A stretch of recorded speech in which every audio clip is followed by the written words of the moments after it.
Break के बाद दोबारा इस्तेकबाल दूसरे पड़ाव पर हम आ गए हैं। 9:02 का वक्त हुआ चाहता है। फटाफट से अब जरा आधार के हवाले से मरकजी हुकूमत के बड़े फैसले से आपको रूबरू करवाते हैं। और आपके पास आधार कार्ड है तो अब आपके लिए बहुत ज़्यादा लाजमी यह है कि हुकूमत ने आधार के कवानीन में तरमीम की है। इंदराज की तारीख से 10 साल मुकम्मल होने पर अब आपने दोबारा से अपडेट करना होगा। कम अज कम एक बार आधार अपडेट करना ज़रूरी कर दिया गया है। यानी जिस दिन आपने आधार निकाला है उसके बाद अगर 10 साल मुकम्मल हुए हैं तो अब आपने आधार सेंटर जाकर या आधार के ऐप पर अपना अपडेट देना होगा। हुकूमत ने आधार कानून में तरमीम करते हुए इस बात की वजाहत कर दी है। कुल मिलाकर 134 करोड़ आधार नंबर आधार कार्ड जो है वो इजरा कर दिए गए हैं। और इन आधार कार्ड्स के हवाले से याद रखिएगा कि रियासती और मरकज़ी मुआवनत वाली स्कीमों का बराह रास्त फ़ायदा भी होता है। अगर आपका आधार अपडेटेड होगा, आधार की तमाम तर डिटेल सही होंगी तो मरकज़ और रियासती सरकारों की तरफ से जो मुख्तलिफ डायरेक्ट ट्रांसफ़र बेनिफिट स्कीम चलती हैं या दीगर चीज़ें चलती हैं उसका बराह रास्त फ़ायदा होगा। और कम से कम 1000 से ज़्यादा स्कीमें ऐसी हैं जो रियासती और मरकज़ी हुकूमतें जो हैं वो इस वक्त चला रही हैं। और अगर आपका आधार सही नहीं होगा तो उसमें एक्यूरेसी नहीं होगी तो आपको प्रॉब्लम होगी। अपग्रेडेशन को बहुत ज़्यादा ज़रूरी इसलिए भी करार दिया गया है और ये गेजेटेड नोटिफिकेशन कल मिनिस्ट्री फॉर इलेक्ट्रॉनिक और आईटी की तरफ से जारी कर दी गई है। और ये कहा गया कि जिस डेट से आपने आधार निकाला है तब से अगर 10 साल मुकम्मल हुए तो अब आपने आधार को लेकर आपने अपडेट करना होगा। और अपडेट में आपने क्या करना होगा, आपकी जो रेजिडेंस होगी, एनरोलमेंट आधार नंबर जो आपका होगा वो कंटिन्यू रहेगा, लेकिन आपने फुल प्रूफ ऑफ आइडेंटिटी देना होगा, प्रूफ ऑफ रेजिडेंस देना होगा, या कोई भी डॉक्यूमेंट आपके पास होगा जो आपने आधार के वक्त दिया होगा उसे दोबारा से अपलोड करना होगा। और अगर कोई तरमीम होगी वो करनी होगी तो उससे आपका डाटा जो है वो सिक्योर और सेफ होगा। और अब और CIDR की जो वेबसाइट है उस पर वो सारा ऑथेंटिकेट हो जाएगा और आपका आधार कार्ड जो है वो वैलिडिटी के साथ चलेगा। 134 करोड़ आधार नंबर्स को टिल डेट तक इशू किया गया है। आधार की तरफ से जो मैकेनिज्म है उनकी तरफ से ये कहा गया है। और उनमें से तकरीबन 16 करोड़ अपडेट्स हुए हैं मुख्तलिफ मौक़ों पर। किसी ने रियासत से बाहर कदम रखा तो उसने अपना प्रूफ ऑफ डॉक्यूमेंट्स देकर वहाँ पर अपना आधार अपडेट किया, जब वो वापस जाएगा तो वहाँ पर करेगा। किसी ने नाम की दुरुस्ती के लिए किसी न किसी तरीके से अपडेट किया है तो वो तकरीबन 16 करोड़ के आसपास है। तो हुकूमत की तरफ से फ़िलहाल ये साफ कर दिया गया है कि अगर आपके पास आधार कार्ड है और वो आधार कार्ड 10 साल पहले आपने निकाला था, आपने कोई भी उसमें तरमीम नहीं की, कोई भी अपडेट नहीं किया है, तो अब आपके लिए ये लाजमी है कि अब आपने दोबारा से आधार सेंटर जाना होगा। आधार वेबसाइट पर जाकर अपनी रेजिडेंशियल प्रूफ, आइडेंटिटी प्रूफ देकर उसको दोबारा से अपडेट करना होगा ताकि मुकम्मल ज़ाब्ते के तहत ये कार्रवाई हो सके और सरकार के पास एक डाटा रहे, कोई डुप्लीकेसी ना हो। यानी 2-2, 3-3 जगह पे आधार आपके ना दिखे, उस नंबर का कोई डुप्लीकेट ना हो, ये हुकूमत इंश्योर करवाना चाहती है। और इस सिलसिले में बाज़ाब्ता तौर पर कल मरकज़ी हुकूमत की तरफ से आधार रिलेटेड इंफॉर्मेशन सेंटर का जो डाटा है उसको लेकर बाज़ाब्ता तौर पर मिनिस्ट्री की तरफ से गेजेटेड नोटिफिकेशन जो है वो जारी कर दी गई है और इसका निफाज आज से पूरे मुल्क के अंदर होगा। तो अब आप अपने आधार को अपडेट कीजिए अकॉर्डिंगली, तभी जाकर आप सरकारी मुराद और दीगर चीज़ों में इसका इस्तेमाल सही तरीके से कर सकते हैं। चलिए, ये आधार के हवाले से अपडेट थी, तो आप इस अपडेट को खूब समझकर और उसके बाद अपना अगर अपडेट की ज़रूरत है आपके आधार कार्ड में तो उस हिसाब से आप कर सकते हैं। अब ज़रा इंतज़ामिया के एक और फैसले की तरफ चलते हैं और जम्मू कश्मीर इंतज़ामिया के अंदर एक और तैयारी आने वाले दिनों में है और ये बड़ी तैयारी है रेवेन्यू डिपार्टमेंट की। महकमा माल जो जम्मू कश्मीर के अंदर, जिस पर एक बड़ी जिम्मेदारी है अराजी का रिकॉर्ड रखना, फिर डिजिटलाइजेशन का प्रोसेस, फिर लैंड पासबुक्स अब डिजिटली देना, वो सारा आहिस्ता आहिस्ता दबाव काफ़ी ज़्यादा बढ़ा है। लेकिन हुकूमत ने एक मन बनाया है कि जो रेवेन्यू डिपार्टमेंट है वो 3000 कंप्यूटर टैबलेट्स खरीदेगा, जो टैब्स हैं वो खरीदेगा और ये महकमा माल जो है वो निचली सतह पर जो काम करने वाले अफसरान हैं उनको देगा, बिलखुसूस जो पटवारी हैं उनको ये फराहम किए जाएंगे। और इससे महकमा रेवेन्यू के जो पटवारी एक और दूसरा जो गिरदावर इस वक्त ग्राउंड पर काम करते हैं, फील्ड में होते हैं, ऑनलाइन काम वो कर सकेंगे, आसानी से जमीनों का रिकॉर्ड अगर किसी के नाम पे करना है, किसी के नाम से खत्म करना है, ये जो अराजी के मामलात हैं वो ऑनलाइन इनसे निपटारे की कोशिश होगी। यूनियन टेरिटरी के अंदर इंतजामिया मानती है या रेवेन्यू डिपार्टमेंट मानता है कि अराजी का रिकॉर्ड मुकम्मल तौर पर इससे ऑनलाइन हो जाएगा। और महकमे के जो कमिश्नर सेक्रेटरी हैं विजय कुमार द्विवेदी, उनकी तरफ से टैबलेट्स की खरीदारी के लिए 6 करोड़ की रकम भी जिसको इंतजामी सतह पर मंजूरी दे दी गई है, यानी 6 करोड़ रुपए के 3000 टैबलेट्स खरीदे जाएंगे, छोटे छोटे टैबलेट्स जो इन पटवारियों को, गिरदावरों के हाथ में रहेंगे। इस रकम से एक तो ये कहा जा रहा है कि बेहतर तरीके से कामकाज होगा, जो ऑनलाइन रिकॉर्ड है वो साथ साथ निपटाया जा सकेगा, कोई फाइलों को खंगालने की ज्यादा जरूरत नहीं पड़ेगी। इस निजाम के तहत अब लोग महकमे में जाएंगे और बजाय घर बैठकर ऑनलाइन, महकमे में जाने के बजाय वो घर बैठकर ऑनलाइन रिकॉर्ड या अपनी तफसीलात हासिल कर सकते हैं। ये सरकार का इस पर वर्जन है। ऐसे में जमीन के जो डॉक्यूमेंट्स होते हैं, जो दस्तावेजात होते हैं, उनके लिए भी ऑनलाइन एक जरिया सरकार मानती है कि वो तलाश लिया गया है और इससे बड़ा कोई ऑप्शन नहीं हो सकता। 3000 टैबलेट्स खरीदना, इनमें जब पटवारियों को दी जाएंगी तो सबसे ज्यादा सरकार के मुताबिक या मुतलका डिपार्टमेंट के मुताबिक उनका काम ऑन फील्ड है। मुलाजमीन बिलखुसूस जो पटवारी हैं, ऑनलाइन मीडियम के जरिए काम करने के काबिल उनको बनाने के लिए टैबलेट्स खरीदना और उनको उसके बाद तकसीमकारी का अमल जो है वो शुरू करने के लिए सरकार ने मन बनाया है, बल्कि तैयारी भी हो चुकी है। 6 करोड़ रुपए की मंजूरी दे दी गई है और साथ साथ ये भी कहा गया है कि जिनको टैबलेट नहीं जो लोग चला सकते, अगर किसी को जानकारी नहीं होगी तो डिपार्टमेंट की जिम्मेदारी है, वो खुद इन्हें तरबियत भी फराहम करेगा और उसके बाद ये टैबलेट्स लेकर उन्हें ऑन फील्ड रवाना किया जाएगा। लेकिन पहले ट्रेन किया जाएगा, उसके बाद 3000 पटवारियों को और जो इनके साथ गिरदावर मुख्तलिफ फील्ड्स के अंदर काम करते हैं, तमाम अजला में इन टैबलेट्स को तकसीम किया जाएगा। यानी जनाब ई गवर्नेंस के तौर पर अब महकमे माल को पूरी तरह से लाया जाएगा और हुकूमती सतह पर यह बड़ा फैसला लिया गया है। अमल दरामद की अब देखने की ज़रूरत होगी। बढ़ते हैं जी आगे, बात जम्मू कश्मीर लद्दाख हाई कोर्ट की करते हैं, जहां पर PIL पर सुनवाई हुई और PIL जो था ये अभी पनाहगाहों के हवाले से था और स्पेशली फोकस जो था वो झीली डल का इलाका था, झील था और झील के साथ लगने वाले इलाके थे। और इस पर हुकूमती सतह पर क्या कुछ किया गया, इस पर हुकूमत ने अपना मौक़िफ़ रखना था। क्या कुछ हुआ है बताते हैं आपको इस खबर में, क्योंकि हाई कोर्ट ने एक बार फिर मुकम्मल डिटेल्स मांगी है जिम्मेदारों से कि झील के आसपास का बफर जोन क्या है और कितना है, वहां पर किस तरीके से काम चल रहा है। और हुकूमत ने इस बात पर बरहमी का इजहार, कोर्ट ने इस बात पर बरहमी का इजहार किया है कि पिछले हुक्मनामे के बावजूद भी lakes and waterways development department जो है वो अभी तक भी अपना मौसर जवाब कोर्ट के सामने नहीं रखा है। और यही वजह है कि दोबारा से नवंबर 16 तारीख पर इस पर सुनवाई होनी है और कंसिडर किया जाएगा जी 16 नवंबर को इस दोबारा लिस्ट को किया गया है। कोर्ट की तरफ से अप्रिशिएट किया गया एक काम को कि जो मास्टर प्लान बनाया गया सन 2035 तक जो करना है और उसमें जिस तरीके से सभी स्टेक होल्डर्स को ऑन बोर्ड लिया जा रहा है, इस पर कोर्ट ने थोड़ा सा अपना रुख नरम करते हुए कहा कि यह काम जो है वो बेहतर हो रहा है। ताहम कोर्ट ने अपने ही ऑर्डर में जो उन्होंने पहले दिया था बफर जोन के एरिया में थोड़ी सी तरमीम की और रिलैक्स कर दिया। 200 मीटर की जो बाइंडिंग पहले लगा दी गई थी अब उसे 20 से 100 मीटर तक करने की बात जो है वो कही गई है। इस तरीके की बात जो है वो सामने आई है। मामला तब ये सब सामने आया जब एक PIL डिवीजन बेंच के सामने थी और चीफ जस्टिस अली मोहम्मद मागरी साहब, जस्टिस पुनीत गुप्ता जी इसकी समाअत कर रहे थे और बफर जोन के आसपास के इलाकों के अंदर हो रहे काम, झील के तहफ़्फ़ुज़ पर हो रहे काम और दीगर मामलात पर जो गुफ्तगू हो रही थी उस पर कल एक बार फिर जम्मू कश्मीर लद्दाख हाई कोर्ट और स्पेशली चीफ जस्टिस साहब ने इसका संजीदा नोटिस लिया है और नोटिस लेने के बाद सीधे डायरेक्शन जो है वो चली गई हैं जी डिपार्टमेंट को कि आप किस तरीके से झील के तहफ़्फ़ुज़ को यकीनी बनाएंगे, बफर जोन्स के आसपास जो इलाके हैं वहां पर किस तरीके से ग्रीन जोन्स बनाए जाएंगे और आगे के मंसूबे पर जिस तरीके से अमल दरामद होना था अभी तक नहीं हो पाया है।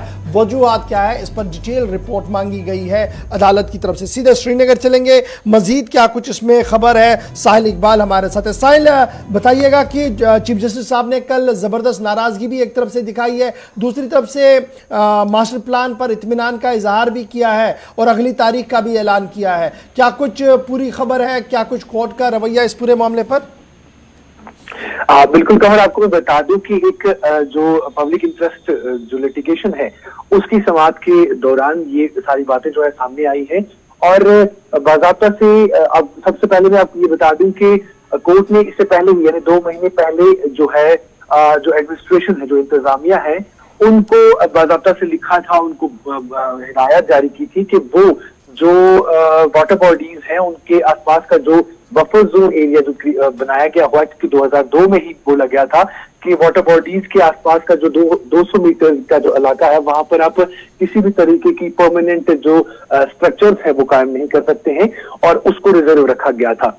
और अब इस चीज को फिर से री एग्जामिन करने के लिए एडमिनिस्ट्रेशन को कहा गया था कि आप उस चीज को री एग्जामिन करिए और एक रिपोर्ट जो है तैयार करिए और वो जो है कोर्ट को भेजिए। लेकिन इसमें बताया गया है कि 2 महीने बीत जाने के बावजूद भी इंतजामिया की तरफ से कोई भी रिपोर्ट नहीं आई है, और इस पर अब बरहमी का इजहार करते हुए जो चीफ जस्टिस अली मोहम्मद मागरी हैं और उनके साथ पुनीत गुप्ता है, उन्होंने जो है हिदायत अब फिर से जारी की है कि अब ये नेसेसरी बन जाता है जो वीसी है LCMA के, कि वो 16 नवंबर तक जो है इस बताएं कि उन्होंने इन 2 महीनों में क्या कुछ किया है, और एक एफिडेविट दर्ज करें और उस पर ये सारी चीजें जो है बताएं।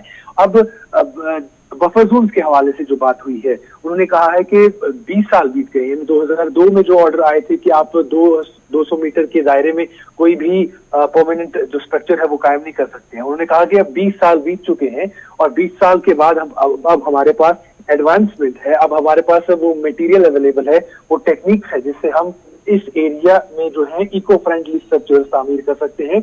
जैसे कि उन्होंने कहा है अम्यूजमेंट पार्क्स है या स्विमिंग पूल्स वगैरह की बात की गई है कि वो चीजें तामीर की जा सकती हैं जिस तरह से बाकी स्टेट्स में हो रहा है, और इस चीज से जो वहां पे आसपास रहने वाले लोग हैं, एक तो उनको फायदा पहुंच सकता है और दूसरे ही इसके साथ साथ जो टूरिज्म है उसमें काफी ज्यादा बढ़ावा देखने को मिल सकता है। उन्होंने बाकी नेशनल पार्क्स वगैरह की भी बात की है, और इस पर उन्होंने कहा था कि सबसे पहले जो एक डिटेल्ड रिपोर्ट उन्होंने मांगी थी वो इंतजामिया की तरफ से नहीं आई है, और अब ये कहा गया है कि जो मास्टर प्लान है उसके तहत ये सारी चीजें, यानी ये एडवांसमेंट जो अभी मैंने कहा ये नहीं रखी गई थी, लेकिन इसको करना चाहिए। इसलिए उन्होंने इंतजामिया से कहा था कि वो एक री एग्जामिन करे इस चीज को और रिपोर्ट भेजें, लेकिन अभी तक वो रिपोर्ट नहीं आई है।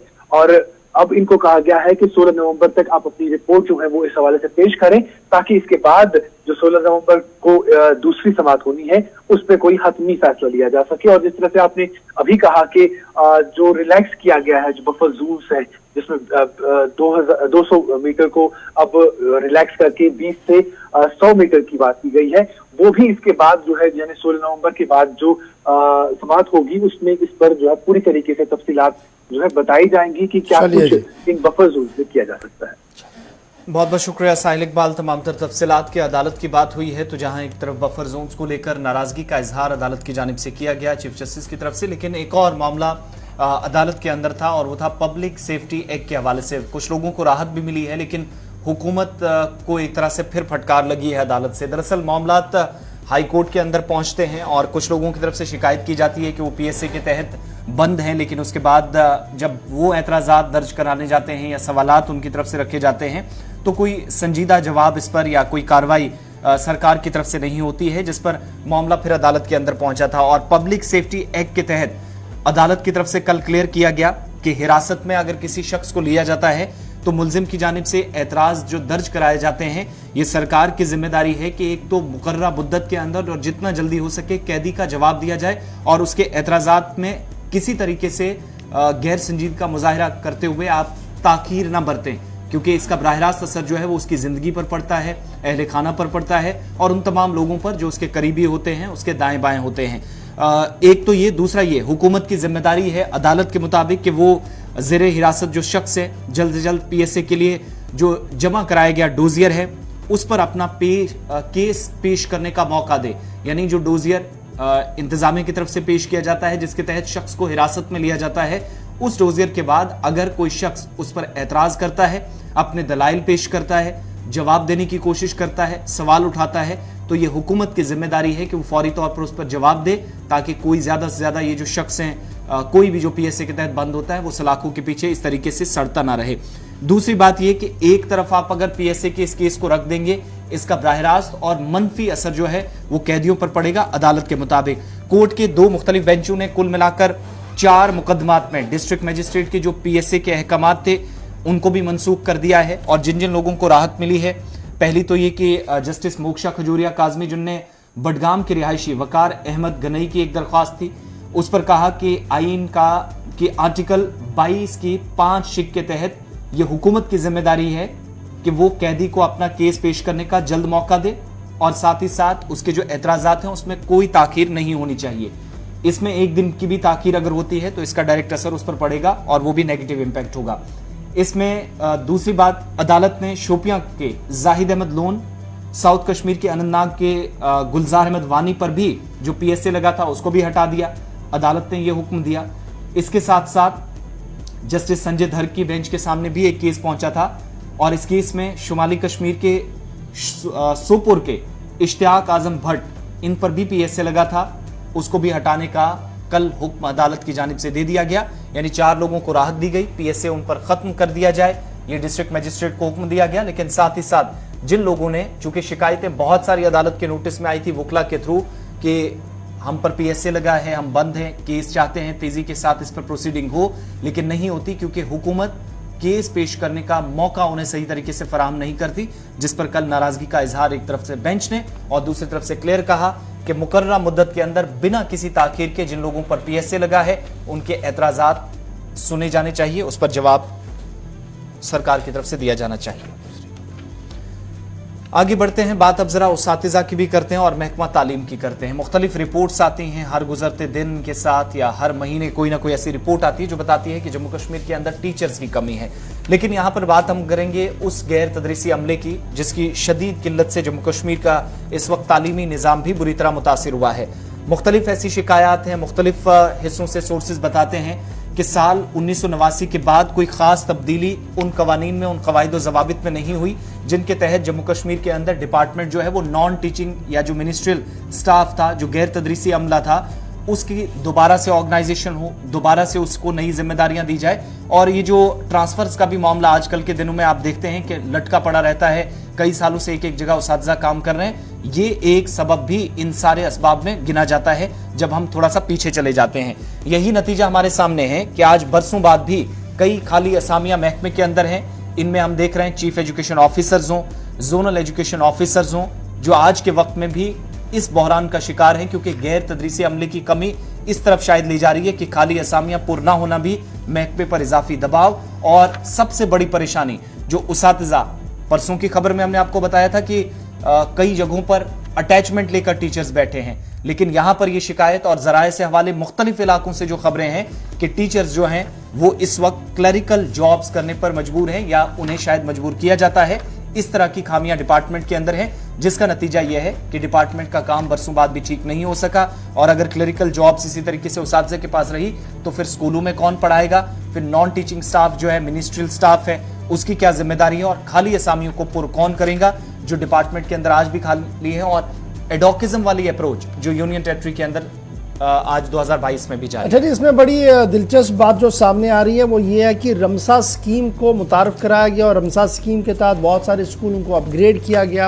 अपग्रेड जब किया गया तो वहाँ पर टीचिंग और नॉन टीचिंग स्टाफ भी लगाना था। रिऑर्गेनाइजेशन 89 के बाद हुआ नहीं है। जब रिऑर्गेनाइजेशन 89 के बाद नहीं हुआ तो डायरेक्टली मामला जो है उस्तादों को क्लर्क का काम करना पड़ा, जमादार सफाई करने वाले को यही वहाँ पर दीगर काम जो है वो करने पड़े हैं। इस तरह से अहमद की टोपी महमूद के सर डालकर डिपार्टमेंट को चलाने की कोशिश की जा रही है। और यही वजह है कि अक्सर जगहों पर उसातिज़ा की कमी है। कुछ जगहों पर हम देख रहे हैं कि उस्ताद जो है वो क्लर्क बना हुआ और क्लर्क का काम जो है वो किसी और ने करना था, कहीं रिऑर्गेनाइजेशन हुई नहीं है और लगातार इस तरीके से जो है वो लगातार परेशानियां बन रही है।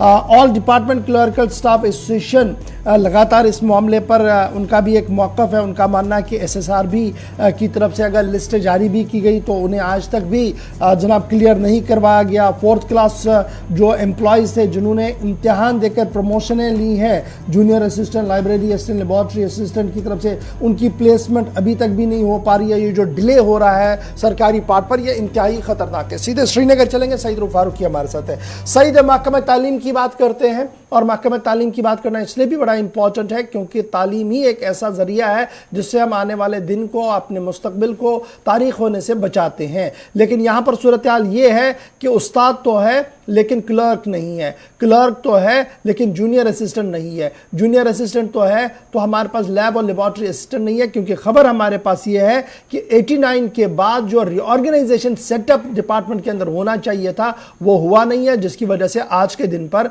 संगीन सूरत हाल महकमा तालीम के अंदर देखने को मिल रही है।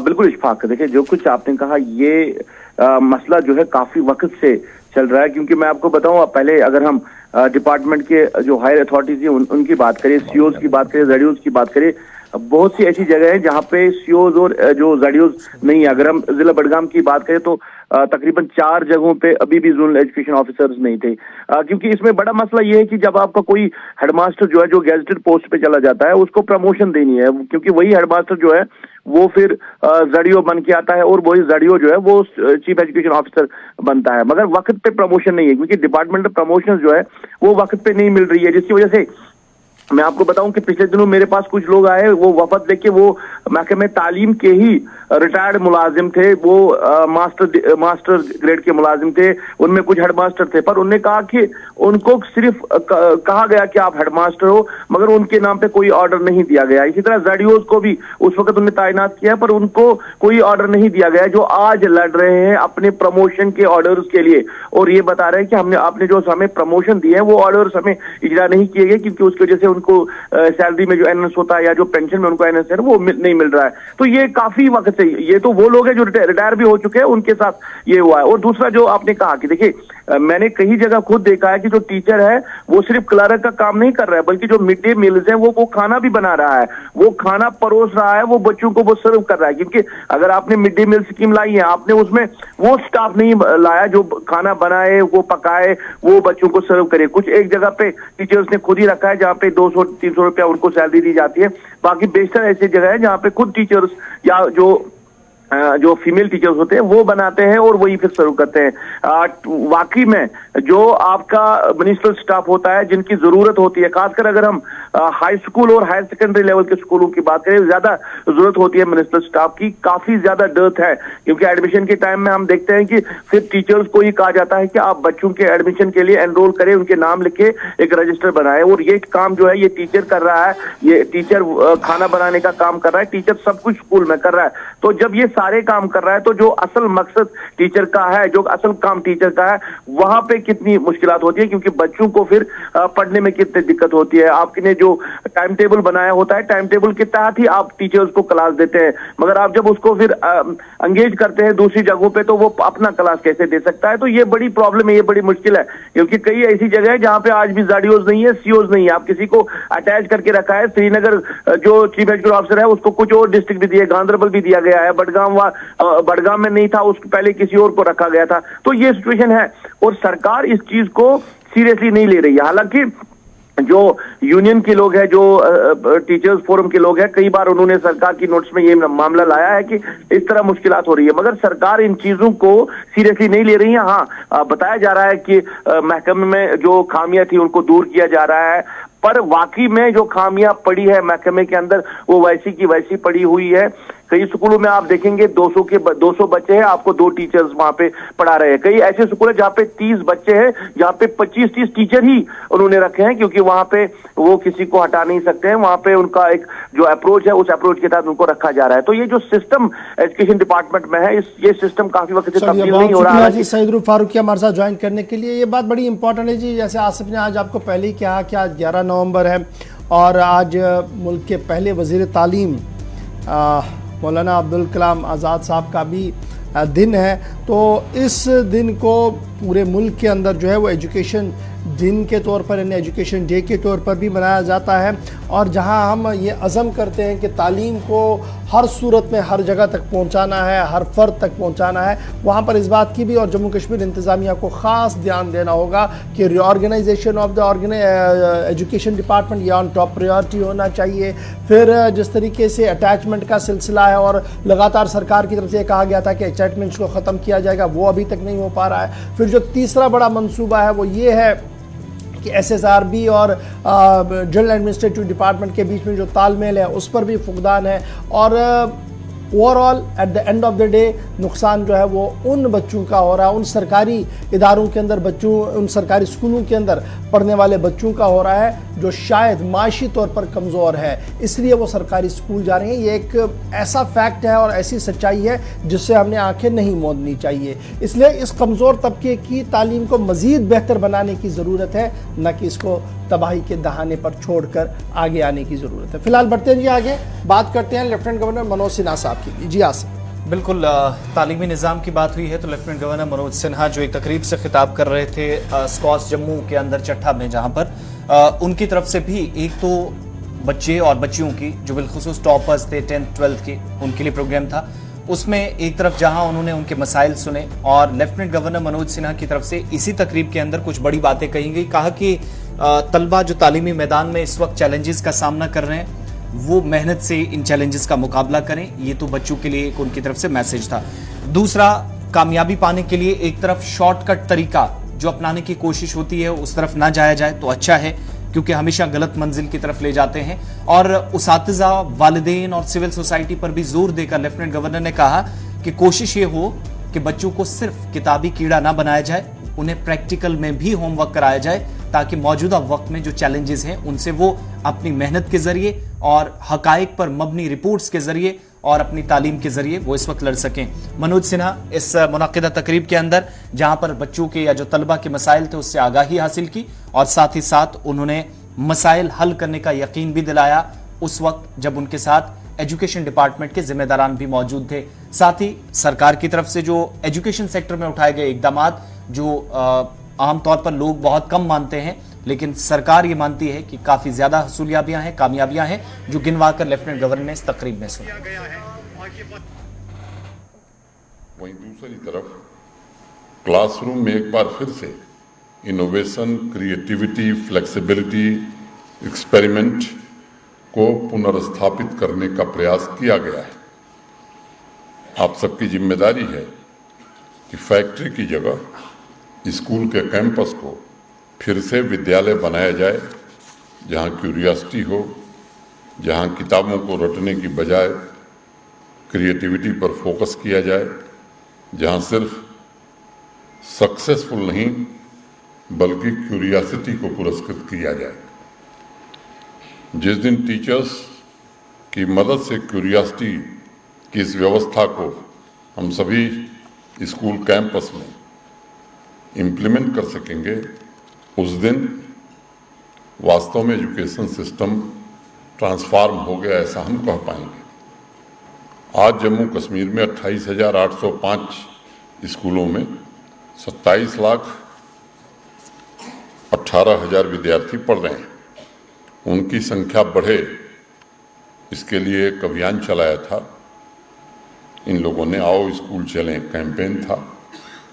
तलाश करके भी एक कैंपेन चलाया, जिससे मुझे प्रसन्नता ये बताते हुए कि इनरोलमेंट में लगभग 15% की वृद्धि पिछले साल दर्ज हुई है।